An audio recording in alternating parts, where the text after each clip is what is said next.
All right, guys. Well, good morning. Maybe for, no, actually for probably a few of you, quite a few of you. You are coming in from the East Coast, Midwest, and which means it's the afternoon for you already. And because it's Friday, you may already be drinking. I'm a little bit jealous. I've been wanting to do one of these with a drink in my hand, but I happen to work out on Friday afternoons. And so I can't drink until after I work out. So anyway, besides the point. Welcome. We're going to give it one more minute, and then we're gonna get started here. Authentic Conversations number 8. Going to be talking a lot about LinkedIn today. There's going to be more depth beyond just that. So welcome. Give me just one more minute, and we'll get started.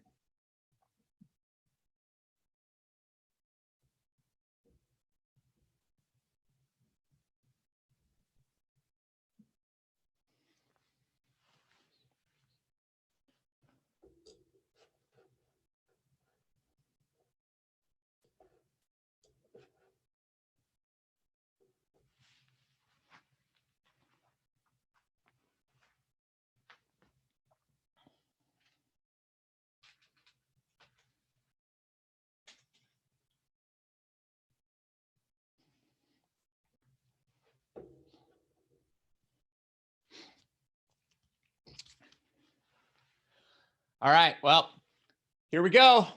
Week 8, Authentic Conversations. Super fired up for today. I'm really excited to share with you my journey through LinkedIn.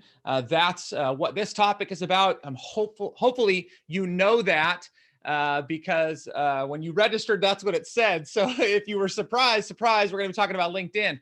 But I'm going to be coming at it from quite a different angle than many of you probably hear traditionally out there online.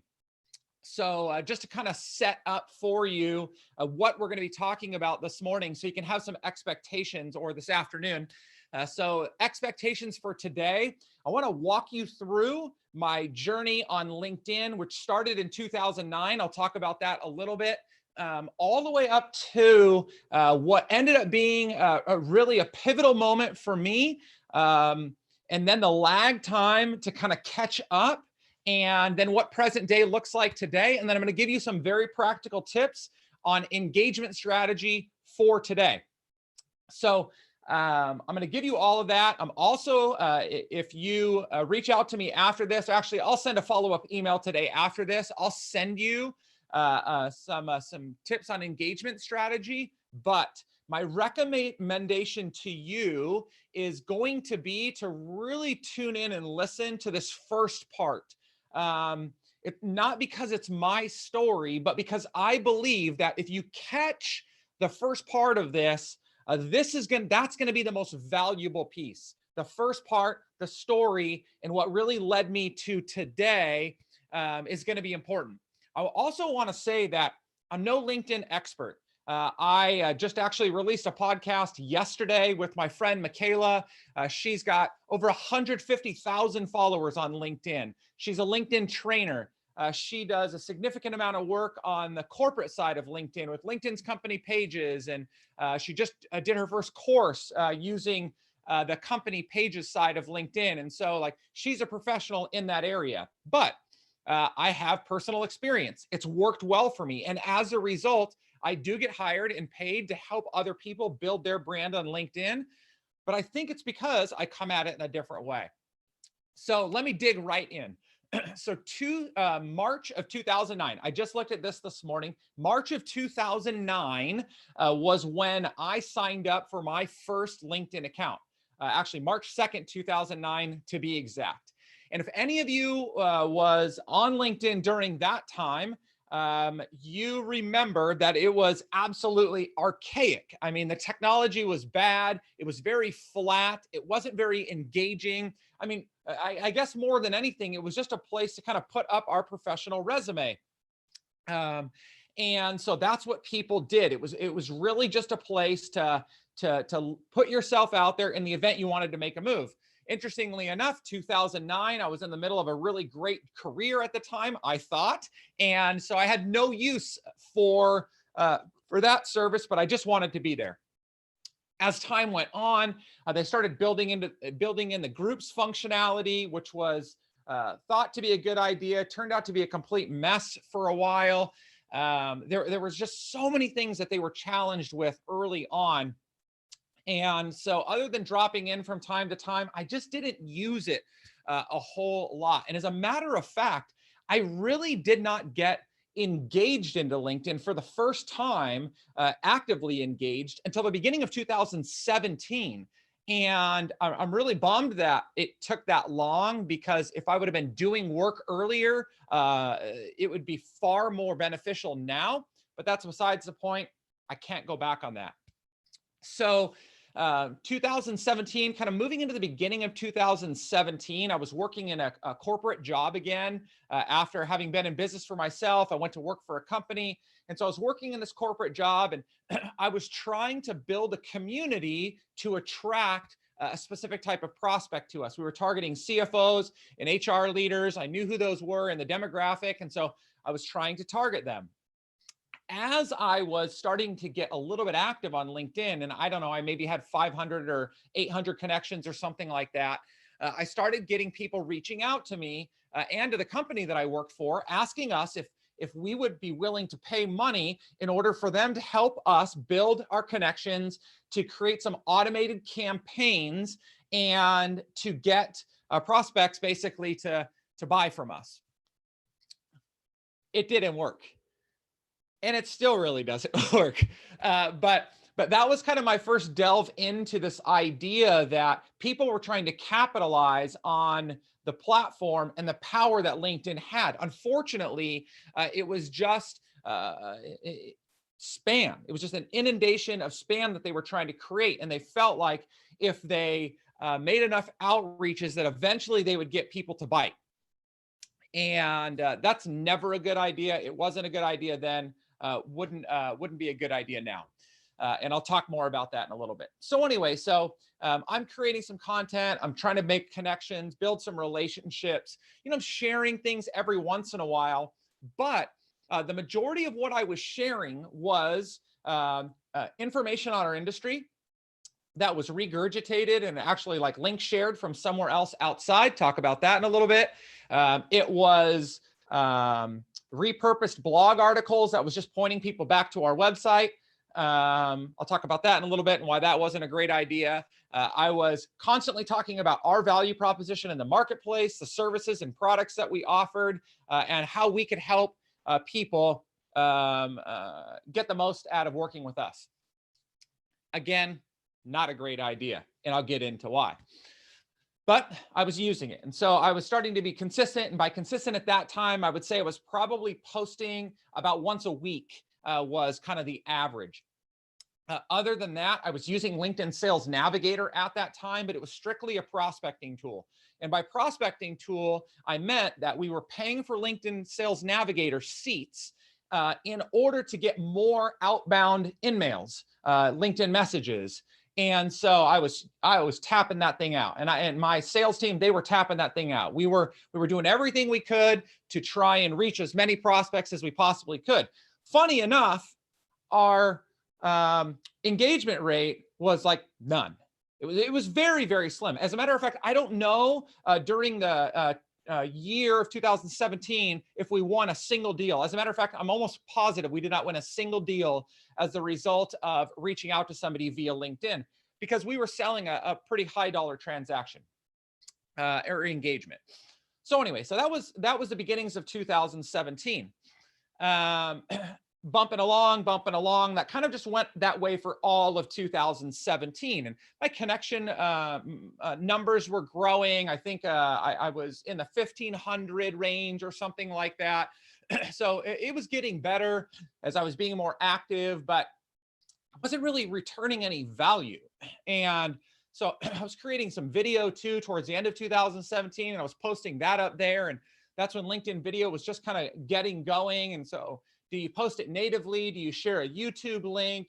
How does all that work? And so it was really funky during that time as well. But we were just kind of testing, or I was just kind of testing and seeing what would work, seeing what wouldn't work. And most things weren't working, at least for me.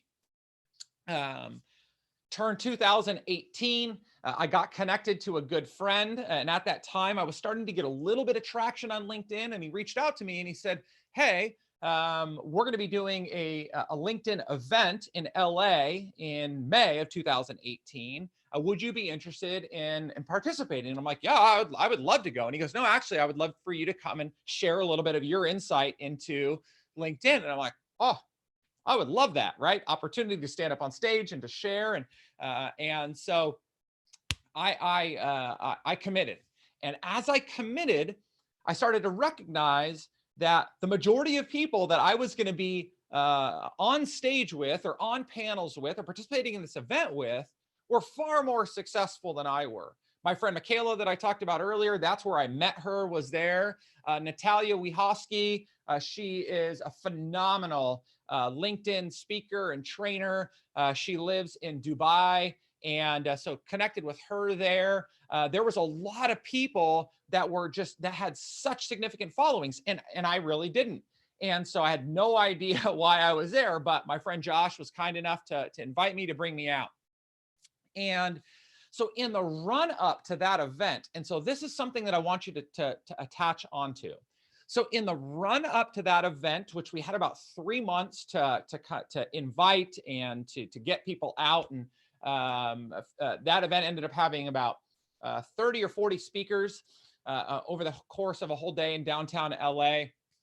And I think we had 100 and some odd attendees, which was pretty good for an event like that in LA. And it was the first of its kind.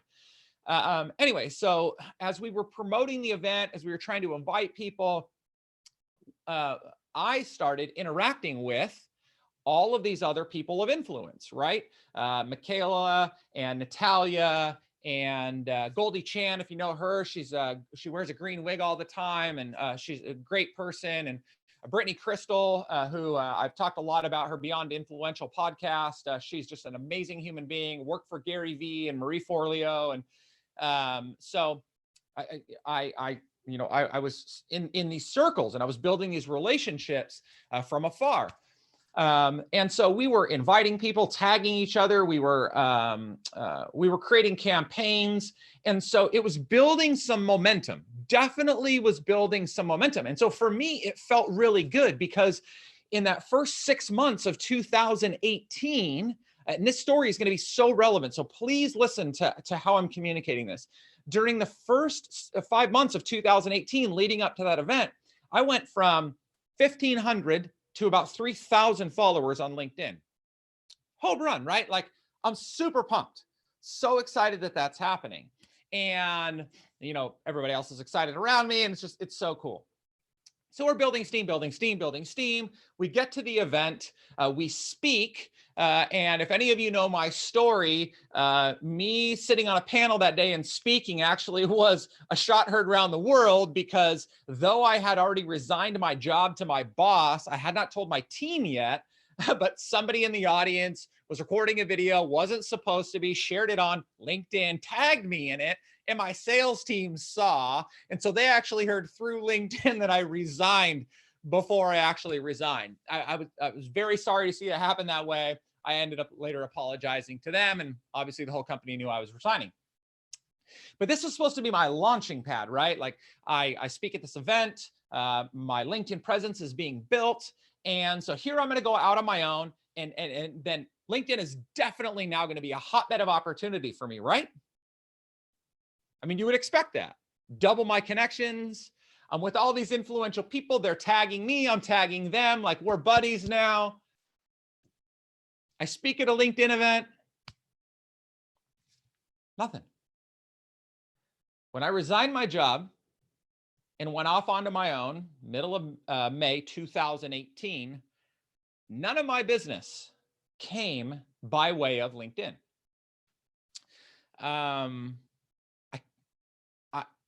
I understood to some degree why, but I was really frustrated, because I thought that was going to be a huge help. I mean, people saw me chumming it up with all these other powerful people. Those powerful people are successful, and they're selling coaching services, consulting services, products through LinkedIn. It's like, I could do the same thing, but it didn't work. And I'm going to tell you right now, I'm just going to freeze here for a second. That still does not work. I was going to leave the don't do's until the end, but here's a really good don't do. I know that it feels really good to get a lot of engagement in one of your posts. And I know that one of the ways that we can do that is by tagging as many people as humanly possible in our posts. And I know that there is a slim possibility that doing that could end up producing some beneficial result to you other than pumping up your ego. But I'm going to go out on a limb and say you probably have about the same chance as being struck by lightning. It just doesn't work. You don't need a lot of followers to be influential on LinkedIn. You don't need a lot of followers to generate revenue from LinkedIn. You don't need a huge following. You don't need viral posts. And I was learning that in a sense the hard way because I was investing a lot of time.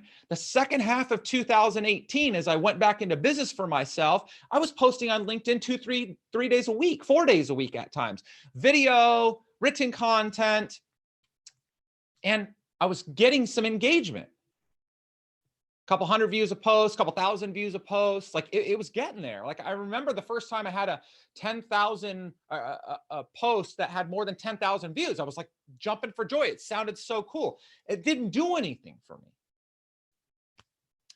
And so I had to continue to figure out like what I was going to do, what was going well and what wasn't going well. Like, why was I getting all this engagement, but I wasn't gaining any results? And I'm not on LinkedIn. Even now, I am not on LinkedIn simply to generate revenue.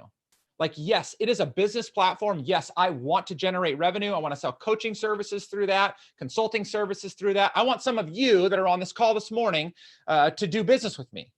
And many of you signed up because of LinkedIn. It's awesome. I want that, but that's not the primary reason why I am there. I'm there to build relationships, to build community, to create opportunities for other people that I come into contact with. So it's far more than just a revenue generating tactic for me. But I still needed to figure out how I was going to make the most of LinkedIn. And part of that was going to be generating revenue. So I wrap up 2018 and I'm turning the corner into 2019. And as that's happening, I am gaining more and more clarity on who I am as an individual. And you guys hear me talk about this all the time, right? Be authentic, authenticity, know who you are, get to the foundation of who you are and what lights you on fire. Like I was getting that. I was finding my voice. I was feeling that like flow and groove. And it sounds so weird when I say it, but it's just the reality. And so I decided to do something that was totally abnormal in 2019. A few things that were totally abnormal and abnormal to LinkedIn. So the first thing that I committed to do was I was not going to sell. I was going to spend the whole of 2019 on LinkedIn giving. I was going to try and give as much value as I could. I was going to try and share wisdom and insight from my head and my heart just to an audience. As a matter of fact, one of the things I committed to was saying that if somebody went back, and you can't do this because we can't go back too far into the archives of LinkedIn, but if you followed me all year long and just took notes as to everything I said, which I don't know who would want to do that. I'm not that important, but if you did that, you could basically coach yourself through one of my programs because I'm just sharing it all out there, right? It's just when I coach, I do it in a more concise manner and it's directed at a person. So I did that. I spent all of 2019 doing that. And I was proud to get to the end of 2019 and say that I sold, this is not an exaggeration, I sold 4 times on LinkedIn in all of 2019. And I don't have the stat right now, but I think I posted 260 or 270 times on LinkedIn in 2019. 4 times I asked for something. The other 250 or 260 some odd times, I just gave of something. So that was kind of abnormal or different. Number one, that was super important and something that I'm really proud of. It also, I'll tell you, it wasn't the most amazing thing the whole time, but I'm proud of it anyway. So that was number one. Number two that I did that was very different from a lot of the people I was seeing at that time, and I still feel like the majority of people that are out there, is I was just going to be brutally open about myself. I share with people a lot of times that I feel as though I am a open book with many torn pages. And what I mean by that is I want people to know as much of me as they could ever possibly want to know, the good and the bad. And so when I had an epic meltdown in April of 2019, and in this very office, I was crawled in a corner and I called my wife, and I was so scared because for the first time in my life, it was like I didn't even know if I wanted to exist anymore. I shared about that on LinkedIn. That led to a podcast, and that led to one of the most well-responded content pieces I have ever shared. Because it was just the reality of me being in a roller coaster of an environment, being in business, providing for my family, trying to do the best I can for other people, giving a lot of myself. And I felt like I just wasn't getting filled up. And then some circumstances were also really driving me into the ground. So I shared things like that.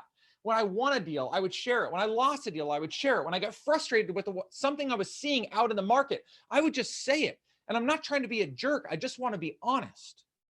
And so I just continued to do that. And the more that I leaned into that over the course of 2019, the more I began to realize is that was what resonated with my audience. Now, as of today, and my follower count continued to build. I think it's in the 8,000 range right now, just about, give or take. Anyway, besides the point. But, of those 8,000 people, I probably only have about 100 that regularly engage with me. I get plenty more views than that. I'll talk about some of that in a minute, but I get sometimes 1,000, 10,000, 100,000 views on a post, a video, or written, or whatever. But I'm really only getting engagement on average from 50 to 100 people, and that shifts over time. But they were responding. They appreciated or whatever. They responded well to what I was sharing. And so I knew that that's what I needed to continue doing, but for two reasons. And again, listen to this. I shared myself with other people in that manner, number one, because it's what I believed was the right thing to do for me. And number two, because people well responded to it. Too often we try for the reverse. We try and say things that other people are going to respond to, and then that becomes a thing we're passionate about. And that just doesn't work, at least not sustainably. So when you think about your messaging and you think about what's most important to you and the things that you want to share, lean into that. Fight hard for that. Continue to discover that. I'm still discovering that right now today. This morning, I was just working through something. So that was one thing that I was really, really learning over the course of 2019 was I was finding my voice, and it was from in here. It wasn't out there. And so for you, it's the same thing. What is it that you're passionate about? This is another practical pause. What is it that you're passionate about? What is it that you care about? What is it that that gets you out of bed every single day? What is it that charges you up and fires you up, or makes you happy, or makes you sad? What are your experiences like every single day? And a lot of times, especially the more corporate the person is, they'll pause for a second. They'll be like, "But Ryan, LinkedIn's a business platform. I don't know if I should share that stuff." And I think what they're meaning there, first of all, is I don't want this to be the place where people are sharing pictures of their food or bikini-clad vacation pictures. And by bikini-clad, I mean like I'm out wearing a bikini on the boat, right? Not really, but I get that. But let me tell you what LinkedIn is. LinkedIn is a platform where human beings interact with one another. And we should know more than ever, today more than ever. You've heard me say this week in and week out over this series of authentic conversations. We need to restore the human to human connection. And that doesn't happen by throwing up our best corporate branding. That happens when we open ourselves up and allow other human beings to see that we too are a human being. So what makes you human? What makes you tick? I'll be releasing a podcast episode in the next couple of weeks with an amazing, successful woman by the name of Joy McAdams. She's out of Texas. She's in the healthcare profession. And she just had one of her LinkedIn posts be shared on Good Morning America. And it was about her and her family. Like, that's what resonates with people. That's what attracts people, because they're human too. And they probably have family too.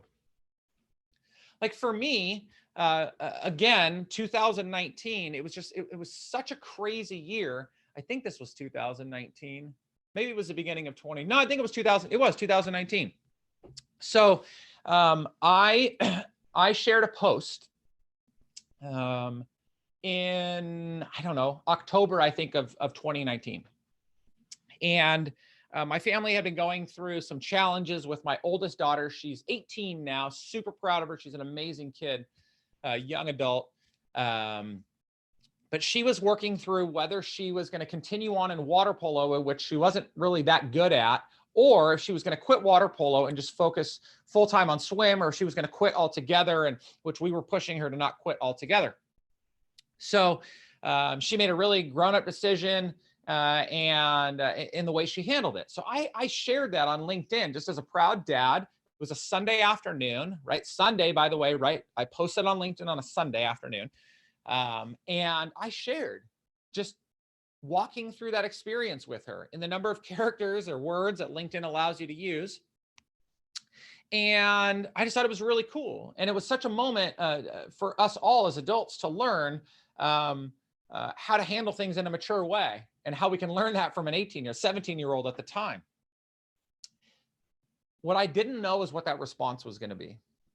And that turned into the most viewed post I've ever had on LinkedIn. As of today, it's nearing, I think, 300,000 views.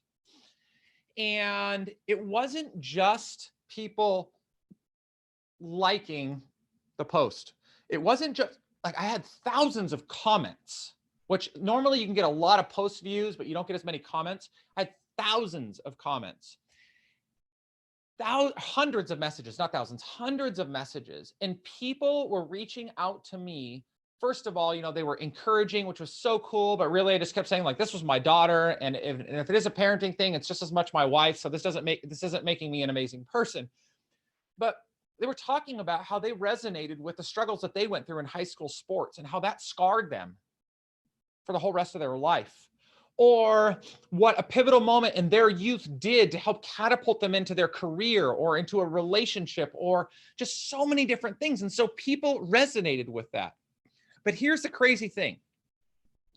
From that post, I was hired for 4 one-on-one coaching agreements or engagements. And from that post, I was hired and got paid to speak at 2 events. So sharing a post about my daughter's water polo and swim extravaganza generated 6 or 7 business opportunities, 5 or 6 business opportunities for me that probably equated to $50,000 over the course of a year. I should tip my daughter, but that's her payback for 18 years of life. But what I'm trying to prove is it was just me being me being human, me sharing my human experience. And that is what resonated with my audience.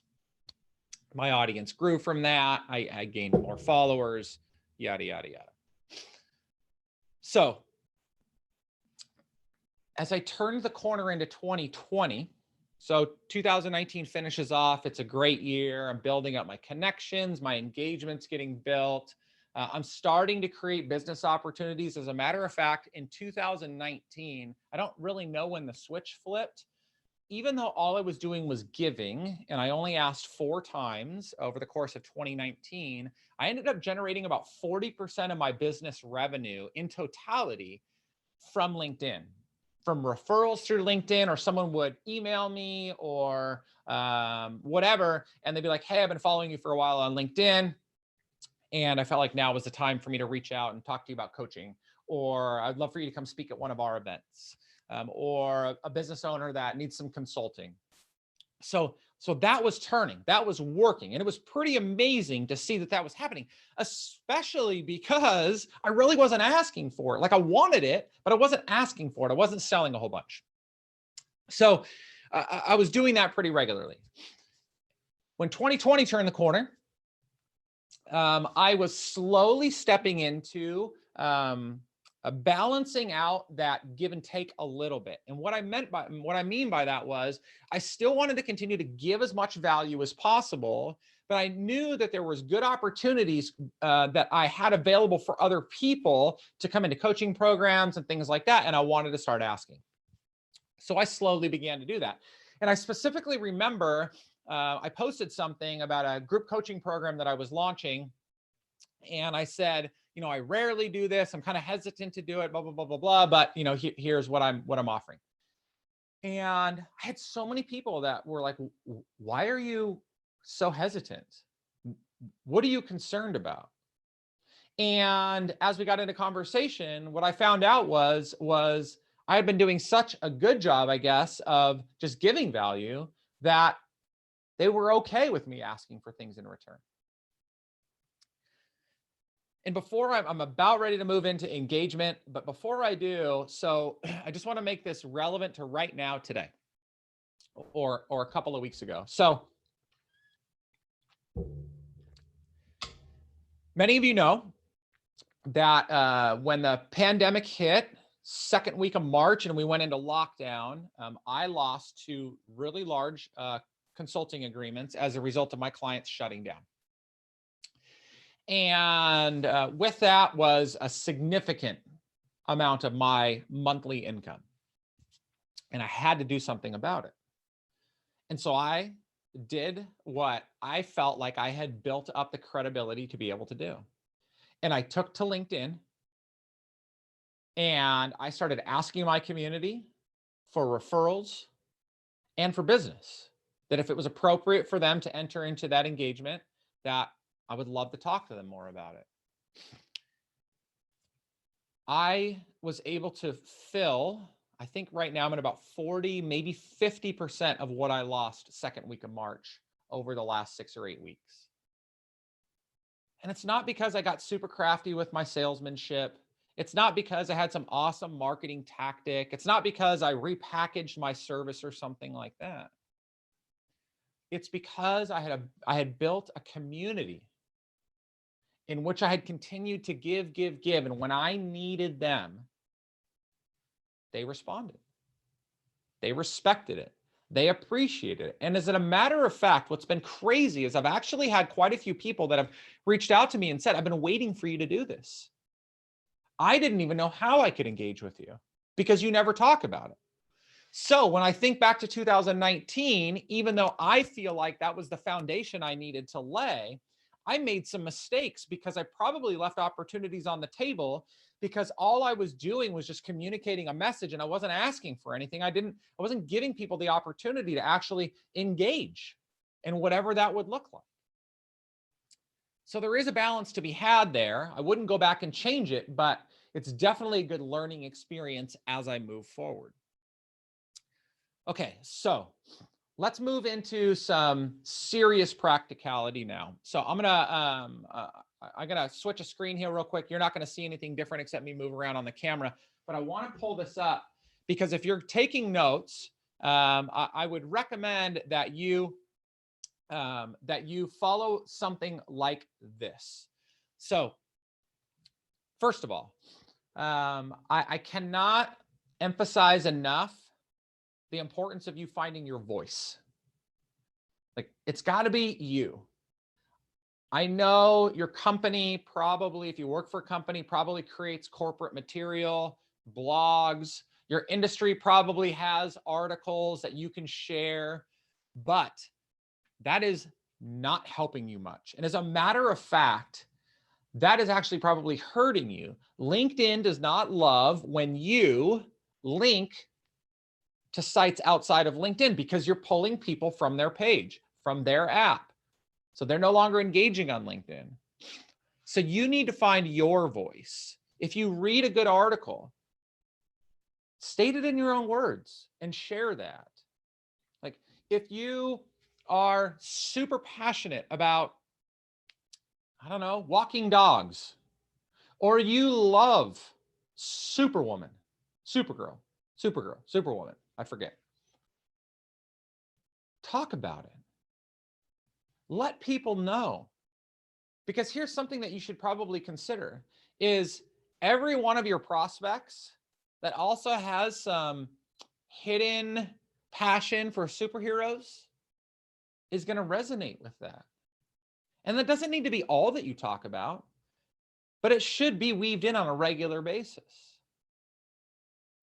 You need to think about what makes you you. As a matter of fact, I saw, I think he's still on the call, a gentleman by the name of Chris Wolpert.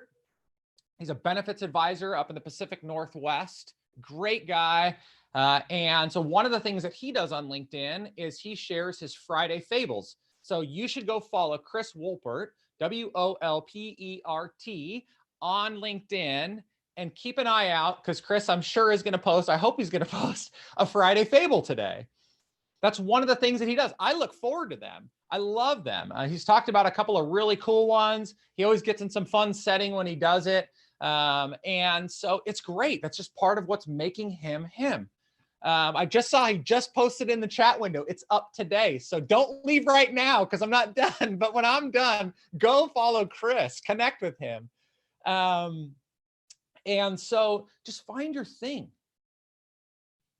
But it's got to be you. It's got to be your voice. Again, think human to human interaction, human to human connection.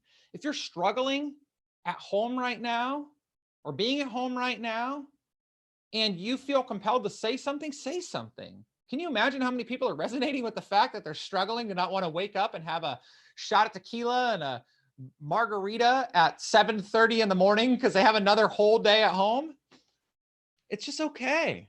Just do that. There's nothing wrong with that at all. I mean, maybe not sharing with people that you're drinking at 7:30 in the morning. You just hide the Baileys in your coffee and don't tell anybody until it's 5 o'clock somewhere. Okay, so practically. So find your voice first. And then here are a couple of things that I do that I'm mindful of and that you should be too. Number one is you should have a running list. I'm going to share something with you guys after today. I'll send a follow-up email. And it's a simple content planning template. And you can get this from anywhere. Basically, it's just come up with a list of as many things as you think you would like to talk about. So I personally use Google Keep. It's a note-taking app, super simple app on my phone. And that's what I use to, when I'm driving in the car or when I'm sitting on the couch at home and I'm not going to like write something or record something. I just make a note of it. Something that struck a chord with me, something that I feel like I want to share. And so I'll take a note and I'll save that for later. You can put it into this content planning template. There's a lot of different things that you can do, but you should keep a running list going of all of the things you want to talk about so you can go back later and do it. Because if you wait until you have time to sit down, you're going to spend so much time trying to think about what you're going to say. Just say it. And so if you have that list together, you can fire right from that. So that's one thing that you can do is build a list of as many topics, ideas, things as you think you can think about. I go back to Chris. I'm just picking on him because now he's on my brain. You're welcome, Chris. But he probably has hundreds, if not thousands of fables he can pull from. And so he's probably thinking about, what am I going to do next Friday? What am I going to do the following Friday? But don't just stop at Fridays. I believe that you should be posting a minimum of 3, but as many as 10 times a week on LinkedIn. You can be posting multiple times a day because most people are not going to see what you post because they're connected to so many people that just runs through their feed. And you're going to want to test a bunch of different things too. Like there's no reason why you can't just pop up a cell phone right in front of you and just start recording. That could be your video. You can write things. You can, I don't know, just dictate them. That's what I'll do sometimes too, is I'm not a great writer. And so I seem to articulate a little bit better when I just say it. And so I will dictate into my phone the things that I want to say later, or sometimes I'll just open up the LinkedIn app and I'll just start rattling words until it all makes sense, and then I'll post that. So there's a lot of different ways that you can come up with. But if you're not posting at least 3 times a week, you're just absolutely missing out on a significant opportunity. So earlier I said, do not just tag people for the sake of tagging people because you want engagement. I don't, you can, but I don't think it's valuable. But here's what you can do. You should have, no, you do. You have relationships with other people in the marketplace, thought leaders, colleagues, peers in your own organizations. So tag them. You don't have to tag them all at once. It actually looks a little bit silly when you're tagging a bunch of people because we kind of know what you're doing. But what you can do is you can tag people for their thoughts. Get people to engage. Ask them a question. So you can sprinkle that in on a semi-consistent basis. And so I think that, that's just something that you can do to gain engagement, to build community without overdoing it. Something popped up into the chat that I do want to answer. So somebody asked, do you get better traction recording and uploading, or recording right in the app, or recording and uploading? My response is I don't know. I would say test it. I feel better about recording and then uploading just because LinkedIn's native app for pulling video just isn't awesome. So if you want to do any minor edits where you're going to cut out a spot or something like that, it's just better to do it on your phone. And nowadays, the phones are so great anyways that you can record such really good quality stuff without any kind of professional equipment. As a matter of fact, if I flipped it all around, I have a professional camera for doing stuff like even this and recording video, $700 or $800. I use my phone. I'm actually on a webcam right now, but I'm also recording on my phone because the phone just captures stuff so easily and it's such good quality. So that's what you can do. Another thing that you should do, in lieu of just trying to hunt down and cold connect with prospects, my first recommendation in terms of you building out connections is making sure that you're connected to every person in your company. It surprises me to see how many people are not connected to others in your own organization. It just blows me away. Connect with everybody in your organization. Connect with all of your personal friends. So any friend that you have that has a LinkedIn page, you should be connected to them as well. And then start connecting to other vendor partners and other relationships like that. Build community from the outside in. Because if you think about it, if you have good vendor relationships or partner relationships, and you're both chasing the same prospect, well, if you're surrounding those types of people in a community with great content, building great relationships, one of you has a chance to win them or attract an eye to them, and then you're going to all be able to benefit from that. So those are the two places that I see that people should be focusing more on connection building that they just typically aren't. So that's something that to really, really think about. Another thing, you must engage in other people's content. You've just got to do it. You've got to engage in other people's content. So there's a couple of ways to do this. The first one is I would recommend every single person about 20 minutes in the morning, 20 minutes midday, and 20 minutes late in the afternoon, early evening, of you hopping onto LinkedIn, scrolling through your feed, liking, if you like it or love it or insightful, whatever LinkedIn has for emojis, and then commenting a response to that post. That gets your name. First of all, you're engaging and doing other people favors. You're building relationships, but also that puts your name out in front of other people. So it's a great tool to attract other people to you. So that's one thing that you can do, is just go through that feed. No more than 20 minutes a day, especially when you're already up there posting. You should be engaging as well. Don't just like, though. Comment. Like, people don't see likes. It's just across the bottom of the post with just a whole bunch of little pictures. Nobody clicks on those. But if you make a comment, other people that person's connected to will see that you've made a comment, and they're likely to read that. And so if you have something insightful to add or an agreement with or whatever, that's just so beneficial. And most people don't do that. They're just too focused on sharing their own stuff. As a matter of fact, I think that you may be even more valuable to people if you just engage with other people's stuff instead of not, and didn't even post your own thing. But I think you should post your own thing too. Another way to do this is, I talked earlier about Sales Navigator and the ways that people currently use it, which is just to take their InMail count up and just blind blast people via message. I don't think that's a wise idea. What I do think is you can save leads and build lists in LinkedIn Sales Navigator.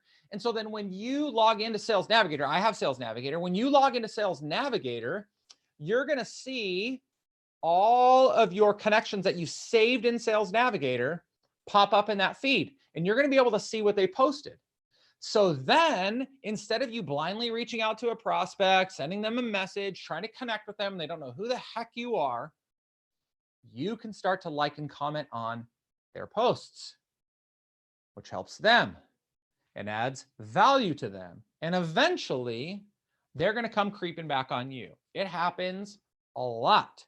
So Sales Navigator is a great tool for that. You can't do that with just regular LinkedIn Premium, though LinkedIn Premium has some benefits too. But ultimately, I believe that Sales Navigator is a far better paid service, even though it's, I think, $20 more a month or something like that. Totally think that that's a great option for the majority of people, especially if you're in a client-facing role or you're trying to generate revenue through LinkedIn. That's a tool that you should be using. So that's important. Another thing that you should be leveraging LinkedIn for, I believe, is taking relationships offline.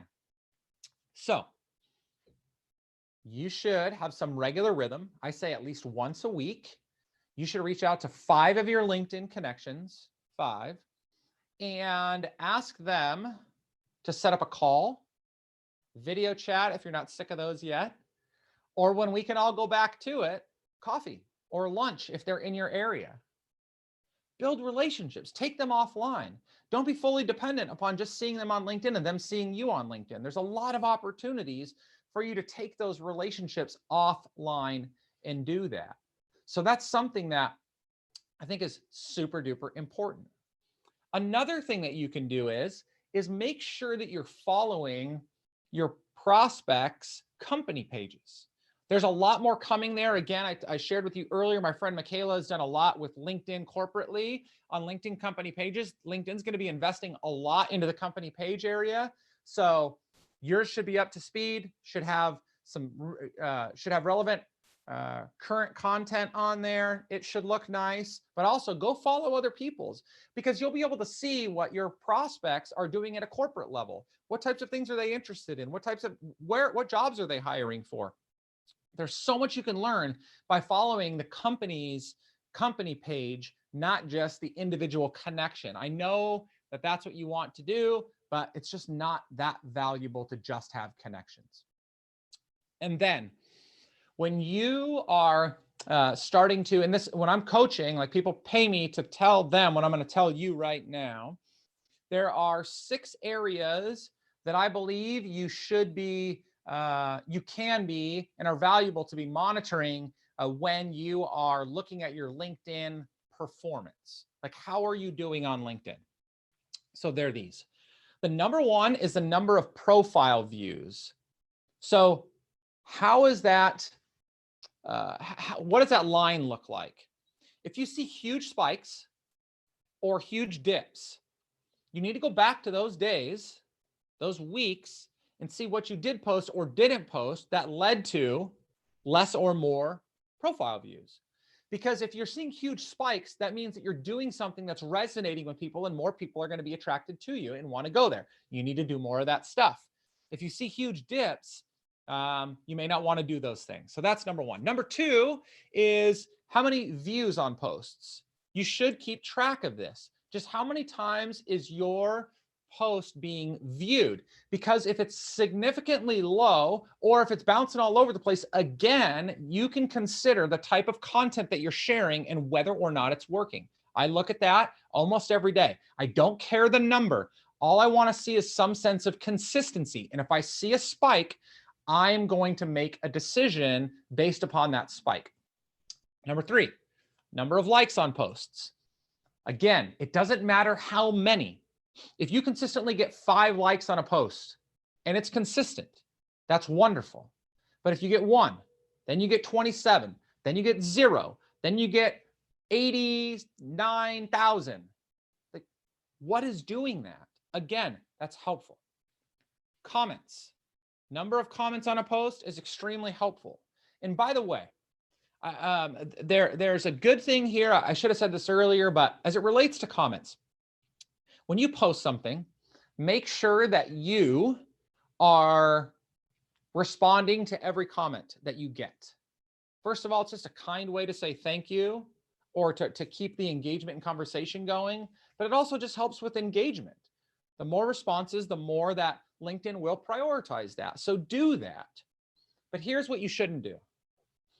If you comment on somebody else's post, don't go like everything just so your name pops up 100 times. Like the stuff that's relevant to you, or the sub conversation that you're in. You don't have to just put your face out there. It's totally obvious. And I don't think it's super tactful. Anyway, tactical, maybe not tactful. So comments, so profile views, likes, comments. Another thing, oh gosh, I'm almost out of time. Recommendations. Every time that you get good feedback from a client, you should ask them for a recommendation on LinkedIn. It's a simple tool. You literally can just plug your connection in, send a request off, and then just send them a note separately and say, hey, I just requested for you to write me a recommendation on LinkedIn. Don't can one and send it over and say, hey, can you copy and paste this? Just have them write something. And then when you're going to get to review it and make sure that they didn't say anything terrible about you. But you should have recommendations. And that reminds me, today I'm going to do that. So maybe some of you are going to get a request from me. Chris, I've said enough nice stuff about you. Today, I'm going to ask for a recommendation. But really, ask for recommendations and give them. And you should want to see that continue to grow. I mean, if you've got, and this is like, this just points out how bad I've done in this area. I said it earlier, I have like 8,000 connections. I have like 20 recommendations. That's really disproportionate. Now, a bunch of those connections shouldn't even be connections. And I'm trying to be more strategic. I don't accept every connection. I was for a little while, and now I've started to decline a lot of them, especially the ones that I see are just trying to sell me something. And I can see it in their headline. And then lastly, the other thing that you should track is how many requests to connect. So how many connection requests are you getting? And from what type of people are you getting them? That usually will tell you what the last trailing week or so of your content is doing and who it's putting it in front of. Sometimes it's just people trolling, and so you want to be careful there, but that's very telling. Again, you want to use all of this data, not to fluff you up, not to make you feel good, but to help you then behave in the right way, which means to be consistent or to make some changes, whatever it's going to take.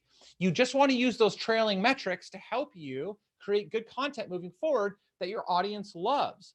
Because if you spend enough time building relationships and adding value and being consistent, eventually you are going to be able to just ask them for something and they're going to be more than happy to give it to you. But if you're just trying to ask or sell now, it's just so obvious. And don't be coy about it either. Like, we all know that we're on LinkedIn to build relationships. And so if you're trying to trick somebody into buying from you, you might as well just ask them to buy from you. But I would rather see you just continue to add value, continue to contribute, continue to share about yourself. Use this again as an opportunity to build the human-to-human connection. I feel like there's a lot of value that comes into there. And by the way, you don't have to do the ridiculously disproportionate thing that I did when it was like 260 posts of value to 4 of asking. I would say that a good rhythm is at a minimum of 6 give, up to 10 for every 1 ask. So every 6 to 10 posts, you can ask for 1 thing. I think that's pretty fair. That's pretty reasonable. And I think that your audience will see that as valuable. There's a lot of tips and tools and tricks in there when it relates to asking for things. Try not to put links into your main post. Try and put them in the comments, because when they're in the main post, they seem to get deprioritized.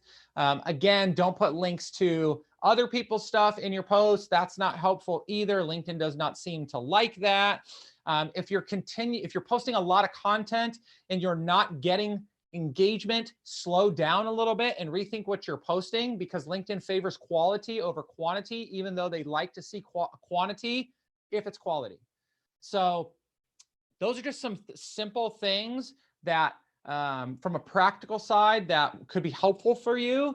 But more than anything, I really hope that though the last 15 minutes was practical, that the first 30 minutes was what you really gained from. The first 30 minutes is what you really learned from. Because at the end of the day, I've said it so many times, people do business with people that they know, they like, and they trust. That's not my saying. Somebody else came up with that. I totally wish that that could be mine.